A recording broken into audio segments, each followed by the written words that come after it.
자, 그 다음에 신약성경에서 이제 오늘 본문에서 나오는 더 나은 의, 바리새인과 서기관보다 더 나은 의. 예수님이 말씀하시는 더 나은 의는 뭘까? 첫 번째는 뭐냐면 말과 행동이 일치하는 거예요. 겉과 속이 같은 걸 의라고 하는 거예요. 말과 행동 일치, 그걸 의라고 합니다. 하나님의 말씀을 그대로 삶 속에서 적용하는 걸 의라고 하는 거죠. 구약성경과 맥락이 같죠? 같습니다. 너희가 어린아이와 같지 아니하면 결단코 천국에 갈지 못한다 그러잖아요. 그게 무슨 말이냐면요, 어린아이는 사실은요 미숙하죠. 미성숙합니다. 아주 단순하면서 또 감정적이에요. 투정 부리고 뭐 울고 불고 이러면서 있잖아요. 이 어린아이의 모습 속에서 저런 사람이 어떻게 천국 가냐 이렇게 생각하는 게 그런 모습이 아니고, 예수님이 말씀하시는 어린아이와 같지 않으면 내가 천국에 갈 수 없다는 얘기는 무슨 말이냐면, 어린아이는 겉과 속이 같아요. 근데 나이가 들면 들수록 겉과 속이 다르죠. 속과 겉이 다른 거예요. 그렇게 대부분이죠. 세상 물을 들면 들수록 겉과 속이 다릅니다. 그렇죠? 그래서 사람은 믿음의 대상이 아니라 하잖아요. 그래서. 근데 어린아이는 겉과 속이 같아요. 뻘거벗은 임금님이라 그래가지고 임금님이 보이지 않는 옷을 갖다 입었는데 성인들은 어떻게 해요? 다 멋있는 옷 입었다. 그렇지 않으면 이제 왕의 진노를 사서 죽으니까. 다 그렇게 얘기하는데 어린아이가 임금님 뻘거벗었다고 얘기하잖아요. 그러니까 그렇게 겉과 속이 그대로 그렇게 하는 것을 어린아이와 같다 이렇게 얘기하는 거예요. 겉과 속이 일치되는 거, 말과 행동이 일치되는 거, 이렇게 똑같은 얘기죠. 겉과 속이 같은 사람이 돼야 천국에 간다는 거죠. 잔머리 머리 굴려가지고 그냥 남 이용이나 하려고 겉모술수나 쓰려고 그러고, 겉과 속이 다른 사람, 대표적인 사람들 정치인들이죠. 그런 사람들은 천국에 갈 수 없다는 얘기죠. 그 다음에 외식하지 않고, 겉과 속이 다른 걸 외식이라고 하는 거예요. 외식하지 않고 남을 돕는 것을 의라고 합니다. 여섯 번째로는요, 마태복음 7장 12절 황금률이 있어요. 황금률. 무엇인지 남에게 대접받고자 하는 대로 너희도 남을 대접하라. 이거는 의죠. 남에게 대접받고자 하는 대로 대접하는 거. 내가 받고자 하는 대로 그대로 해주는 거.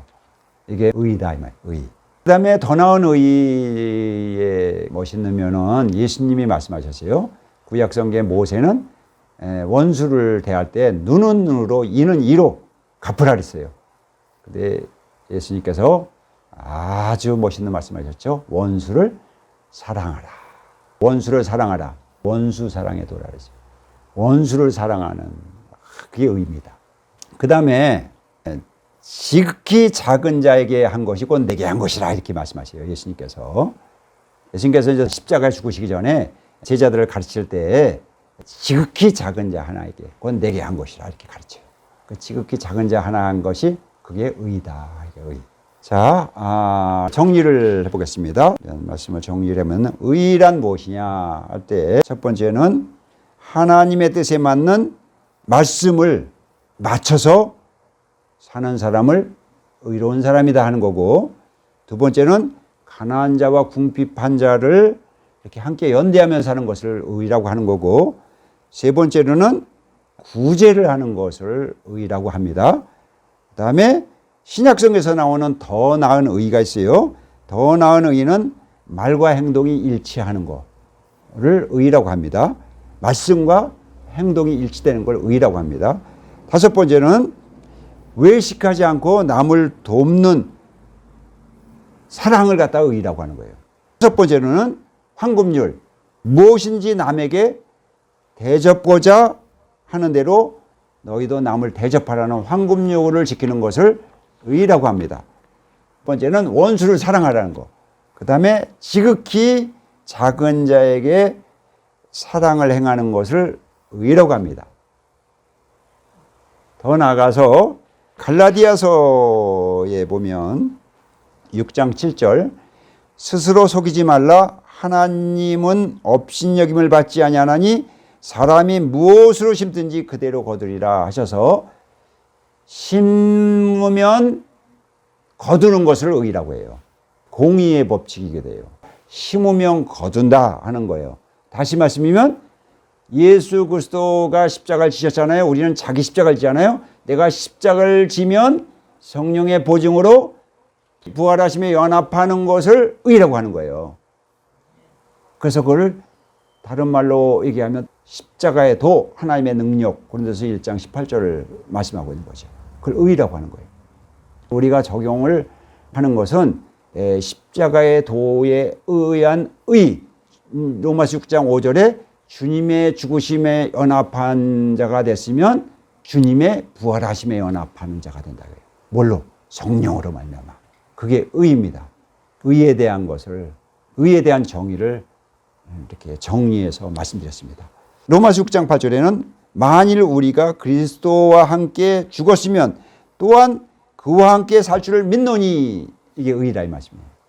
이거를 많이 적용을 하게 될 거예요. 앞으로 우리가 말씀을 전할 때 성령으로 말미암아, 성령의 보증으로 말미암아, 고린도후서 1장 22절, 5장 5절에 있는 성령의 보증으로 말미암아 자기 십자가를 질 때 예수님과 같이 주님의 죽으심에 연합했을 때 성령의 보증으로 주님의 부활하심에 연합하는 이러한 의의 말씀을 전하게 될 겁니다.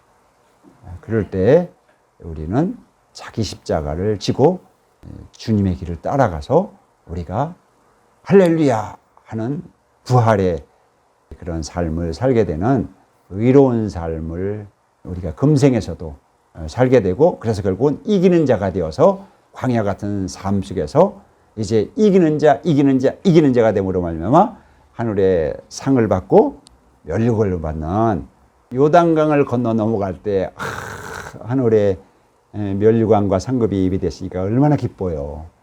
그래서 천국 환송 예배가 이루어지는 것이요. 그러니까 너무 감사한 거죠. 이거를 천국의 시민으로서 광야 같은 세상 속에서도 내가 이루어 나간다는 거죠. 이러한 진리의 말씀을 우리 마음속에 깊이 새긴다면 우리가 이거를 훈련을 통해서 생활하고 또 체질하다고 습관에 대해서 한다면 진짜 소망 중에 즐거워하게 되죠. 천국 소망 중에 늘 즐거워하면서 로마서 5장 3절에 환난 중에 즐거워하고 골로새 1장 20절에 괴로움 중에도 기뻐할 수 있는 삶이 되는 거죠. 할렐루야. 기도하겠습니다. 하나님 감사합니다. 주님의 은총 가운데 우리가 먼저 그의 나라와 그의 의를 구하라 그러면 이 모든 것을 너에게 더하시라고 했는데, 이제 의가 무엇인지에 대해서 구체적으로 정리해서 말씀드렸습니다. 이 말씀 따라서 우리가 살아갈 때 특별히 십자가의 도의 의의를 깊이 인식할 때 우리는 세상 살면서 세상을 이기고, 너희는 담대하라 내가 세상을 이기었노라 했던 예수님의 말씀처럼 우리도 세상을 이기었노라고 말씀하는 성령의 보증으로 모든 인생의 십자가를 부활로 승화할 수 있는 멋진 인생이 될 줄 믿습니다. 마지막 요단강을 건널 때 하늘의 상급이 기대됩니다. 하늘의 면류관이 기대됩니다. 바울처럼 달려갈 길 다 가고 마치는 날에는 나에게 의의 면류관이 준비되었다고 이렇게 고백하면서 우리는 요단강을 건널 줄 믿습니다. 감사하며 예수님 이름으로 기도합나이다. 아멘.